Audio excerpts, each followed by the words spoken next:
ሴታ ሴት ነው ይሉታል። መስሪያ ቤታችን ውስጥ ሰዎች ለምን እንደሚያገሉት አይገባኝም። እሱም ፊቱን ቅርጭም አድርጎ ሰው አይቀርብም፣ ከሰው አይቀራረብም። ምሳ የሚበላውን ብቻውን ነው። ከምሳ በኋላ የሚበላ ማስቲካ ደግሞ ሌላኛው የሚተችበት ምክንያት ናት። እኔም ባልጠላውም ማስቲካ ሲያመነጅክ ሳየው ግን ይደብረኛል። የቢሮአችን ሴቶች ማስቲካ ሲፈልጉ ብቻ ነው የሚስቁለት። እሱም ግድ አይሰጠውም። ታጠራቀመው ማስቲካ ላይ አንስቶ ይሰጣቸዋል። መሳቢያው ውስጥ ያለው ማስቲካ ብዛት ደግሞ ለጉድ ነው። አንድ ቀን አብረን ፊልድ ወጣን። አብረን በመሄዳችን ይደብረኝም ምሳ ሰዓት የቆጥ የባቱን እያወራን ሳለ አንድ ሚጢጥ ሕፃን መታ አጠገባችን ቆመች። እሽግ ማስቲካዎች በአይነቱ ይዛለች።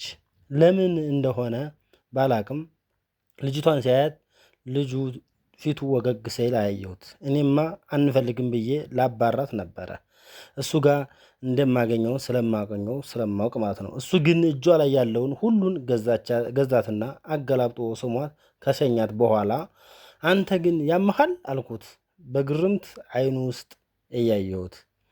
አረ በፍጹም ምን ነው አረ እየተገረመ።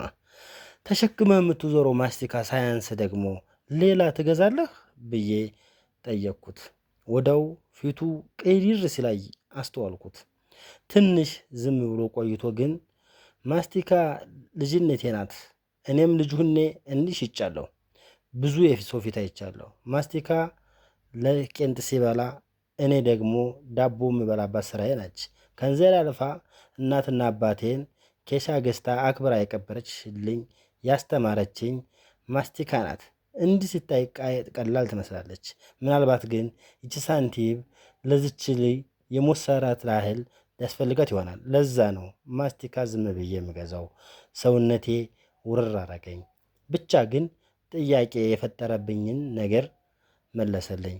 ሳንቲቡን ብትሰጥ አይሻልም ብዬ ጠየቅኩት። ለምን? እሷ ልትሰራ ነው የወጣችው። እኛ ሀገር ልለምን የወጣውን ስራ ፈልግ ስንለው ሊሰራ የወጣውን ደግሞ እንደ ለማኝ ሳንቲም የሰጠን ሞራሉን እንሰብራለን። ይቺ ልጅ የምትፈልገው መሸጥና ማደግ ነው። ሳንቲም ሰጥቼ አላዳክማትም። ይኸው ነው። ፈገግ ብዬ አየሁት። ርቄው የቆየሁበትን ጊዜ ጠላሁት። ትናንቱን የማይረሳ ዛሬውን በበጎነት የሚያሳልፍ ልበቅን ከየት ይገኛል? ታድሉ ልቡ ያምራል። ከንቱ ዓለም። ሸዋ ሚዲያ እንዳዘጋጀው ሁሌ